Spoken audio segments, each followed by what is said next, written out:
ലോകമെമ്പാടും ഈ മീഡിയയിൽ കൂടെ എന്നെ ശ്രവിച്ചുകൊണ്ടിരിക്കുന്ന എല്ലാ പ്രേക്ഷകർക്കും യേശുക്രിസ്തുവിന്റെ നാമത്തിലുള്ള സ്നേഹവന്ദനത്തെ അറിയിക്കുന്നു. നിങ്ങളുടെ മധ്യത്തിൽ ദൈവവചനവുമായി നിൽപ്പാൻ കർത്താവ് നൽകിയ നല്ല അവസരത്തിനായി സ്തോത്രം. അല്പ മിനിറ്റുകൾക്കുള്ളിൽ ഈ ശുശ്രൂഷ ഞാൻ അവസാനിപ്പിക്കും. എങ്കിലും ഒരു ചെറിയ ചിന്ത നിങ്ങളുടെ മുമ്പിൽ കൊണ്ടുവരികയാണ്. അത് നിങ്ങളുടെ ജീവിതത്തിൽ ഏറ്റവും അനുഗ്രഹത്തിന് കാരണമായി തീരേണ്ടതിന് പ്രാർത്ഥനയോടുകൂടി ആയിരിക്കാം. റോമാലേഖനം 8-ാം അധ്യായം അതിന്റെ 35-ാമത്തെ വാക്യത്തിൽ നമുക്ക് ഇങ്ങനെ കാണുവാൻ സാധിക്കുന്നു. ക്രിസ്തുവിന്റെ സ്നേഹത്തിൽ നിന്ന് നമ്മെ വേർപിരിക്കുന്നത് ഒരു വലിയ ചോദ്യമാണ്. പൗലോസ് വളരെ വ്യക്തമായി പറയുകയാണ്.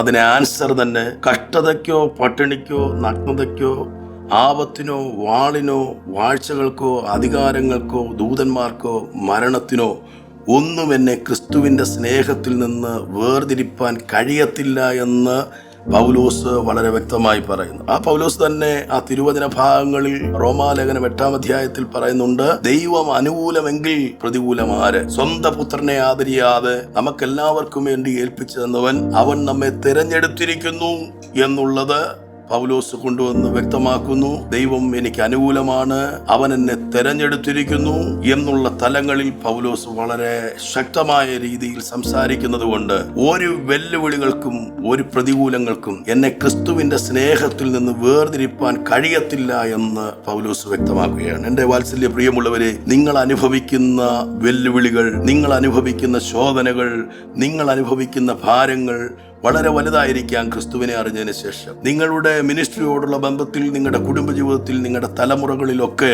നിങ്ങൾക്ക് മുന്നോട്ട് പോകുന്നതിന് തടസ്സം നിൽക്കുന്ന പല വിഷയങ്ങൾ കണ്ടേക്കാം. പക്ഷേ യേശുവുമായുള്ള ബന്ധത്തിൽ നിന്ന് നിങ്ങളെ തകർക്കാൻ അതിനൊന്നും കഴിയാത്ത രീതിയിൽ അത്രമാത്രം യേശു നമ്മുടെ അരികിലുണ്ട്. അവന്റെ സാന്നിധ്യം നമ്മുടെ മേലുണ്ട്. അവൻ പ്രതികൂലങ്ങളുടെ നടുവിൽ ഇറങ്ങി വരുന്നവനാണ്. ഏത് പ്രശ്നങ്ങളുടെ നടുവിലും നമുക്ക് വിടുതൽ കൽപ്പിക്കുന്ന കർത്താവാണ് നമ്മോട് കൂടെയുള്ളത്. അതുകൊണ്ട് ശങ്കിക്കേണ്ട, വേദനപ്പെടേണ്ട, ഭാരപ്പെടേണ്ട, നിരാശപ്പെട്ടു പോകണ്ട. യേശുവിന്റെ സാന്നിധ്യം അനുഭവിപ്പാൻ ദൈവം നിങ്ങൾക്ക് ഇടവരുത്തും. സ്തോത്രം. വളരെ വ്യക്തമായി വേദപുസ്തകം നാം പഠിക്കുമ്പോൾ യോഹന്നാന്റെ സുവിശേഷം 11-ാം അധ്യായം അതിന്റെ 5-ാം വാക്യത്തിൽ നമുക്ക് കാണാൻ പറ്റുന്ന ഒരു കാര്യമുണ്ട്. സ്തോത്രം. മറിയെയും അവരുടെ സഹോദരിയെയും അപ്പോൾ തന്നെ അവരുടെ സഹോദരൻ ലാസറിനെയും യേശു വളരെയധികം സ്നേഹിച്ചു എന്നുള്ളത്. നമ്മുടെ വാഴ്ത്തപ്പെട്ട കർത്താവ് സ്തോത്രം കുടുംബത്തെ സ്നേഹിക്കുന്നവനാണ്. നമ്മുടെ കർത്താവിന് കുടുംബത്തെ സ്നേഹിപ്പാൻ കഴിയും. യേശുവിനെ ആര് സ്നേഹിക്കുന്നോ അവരെ കൂടുതൽ സ്നേഹിപ്പാൻ, അവർക്ക് വേണ്ടി അവരുടെ ഏത് പ്രശ്നത്തിൽ ഇറങ്ങാനും യേശുവിന് കഴിയും. ലോകത്തിലുള്ള എല്ലാവർക്കും, നല്ലവർക്കും തീയവർക്കും എല്ലാം ദൈവം ഇപ്പോഴും സ്നേഹം കൈമാറുന്നുണ്ടെങ്കിലും യേശുവിനോട് അടുത്ത് ചെല്ലുന്നവർക്ക് അധികമായ വിടുതൽ, യേശുവിന്റെ സംരക്ഷണ വലയത്തിനകത്തിൽപ്പെട്ടവർക്ക് അധികമായ വിടുതൽ യേശു ചെയ്തുകൊണ്ടിരിക്കുന്നു. സ്തോത്രം.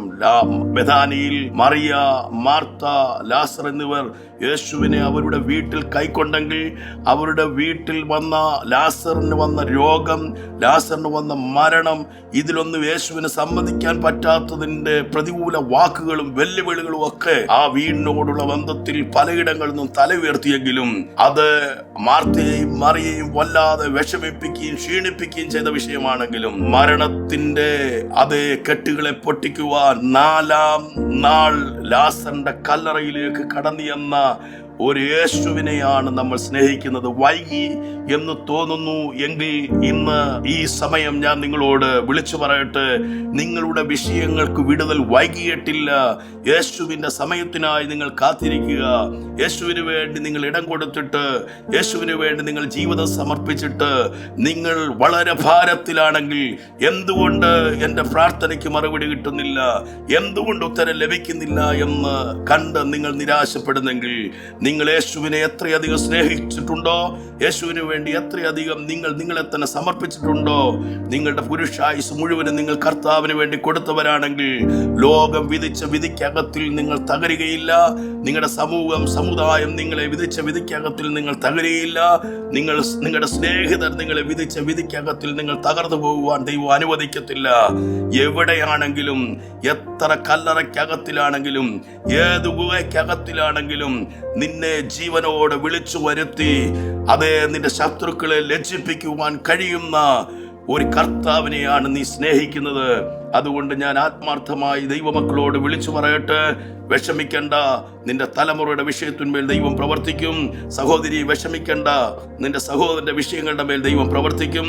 ദൈവദാസ വിഷമിക്കണ്ട, നിന്റെ കുടുംബം തലമുറകളിൽ ദൈവം വൻകാര്യങ്ങൾ ചെയ്യും. അവന്റെ സാന്നിധ്യത്തിന്റെ വലിപ്പത്തെ നിങ്ങൾ കാണ്. മരണവാശങ്ങളുടെ കെട്ടുപൊട്ടിക്കാൻ പോലും അവൻ കടന്നു വരുന്നവനാണ്. ലാസറെ പുറത്തുവാ എന്ന് പറഞ്ഞപ്പോൾ ലാസർ ജീവനോട് പുറത്തു വരത്തക്കവണ്ണം അവന്റെ ശബ്ദം മരണത്തിന്റെ കെട്ടുകളെ പൊട്ടിപ്പാൻ കാരണമാകുന്ന പുനരുത്ഥാനത്തിന്റെ ശക്തിയായി ലാസർ അനുഭവിച്ചെങ്കിൽ അതുതന്നെ നിങ്ങളുടെ ശരീരത്തിലേക്ക്, നിങ്ങളുടെ ഭവനത്തിലേക്ക് ദൈവം കൈമാറുന്നു. ദൈവം നിങ്ങളെ അനുഗ്രഹിക്കട്ടെ. ദൈവം അനുകൂലമെങ്കിൽ പ്രതികൂലമാര്? ക്രിസ്തുവിന്റെ സ്നേഹത്തിൽ നിന്ന് തന്നെ വേർതിരിപ്പാൻ ആർക്ക് കഴിയും? ആ വലിയ സ്നേഹത്തെ തിരിച്ചറിഞ്ഞുകൊണ്ട് ഏത് കഷ്ടതയും കർത്താവിന് വേണ്ടി സഹിപ്പാൻ ദൈവം നിങ്ങൾക്കിടയാക്കട്ടെ. കണ്ണുകൾ അടയ്ക്കാം, നമുക്ക് പ്രാർത്ഥിക്കാം. കർത്താവേ, എന്റെ കേൾവിക്കാരായ പ്രിയപ്പെട്ടവരുടെ മേൽ നിന്റെ മഹത്വം അവിടുന്ന് വെളിപ്പെടുത്തി അവരെ നീ സൗഖ്യമാക്കണമേ, അവരെ നീ അനുഗ്രഹിക്കണമേ, അവരുടെ പ്രശ്നങ്ങളിലേക്ക് നീ ഇറങ്ങണമേ. യാതൊരു പ്രതികൂല സാഹചര്യങ്ങളിലും അവർ പെട്ടുപോകുവാൻ അനുവദിക്കല്ലേ. അവരുടെ പ്രാർത്ഥനയ്ക്ക് ദൈവം മറുപടി കൊടുക്കണമേ. ഏതെങ്കിലും സാഹചര്യങ്ങളിൽ ഇനിയും എനിക്ക് മുന്നോട്ട് പോകുവാൻ കഴിയത്തില്ല എന്ന് പറഞ്ഞ് ആരെങ്കിലും ആകുലപ്പെടുന്നെങ്കിൽ ഈ ശബ്ദം കേട്ടവർ ക്രിസ്തുവിൽ ചൈതന്യം പ്രാപിക്കട്ടെ, വിടുതൽ പ്രാപിക്കട്ടെ. പൗലോസിനെ പോലെ ജയം കണ്ടെത്തി ദൈവത്തെ മഹത്വപ്പെടുത്തുവാൻ ഇടയാകട്ടെ. ദൈവം അതിനനുവദിക്കും. യേശുവിന്റെ ധന്യനാമത്തിൽ തന്നെ ആമേൻ. കർത്താവ് നിങ്ങളെല്ലാവരെയും അനുഗ്രഹിക്കുകയും സഹായിക്കുകയും ചെയ്യട്ടെ. ആമേൻ, ആമേൻ.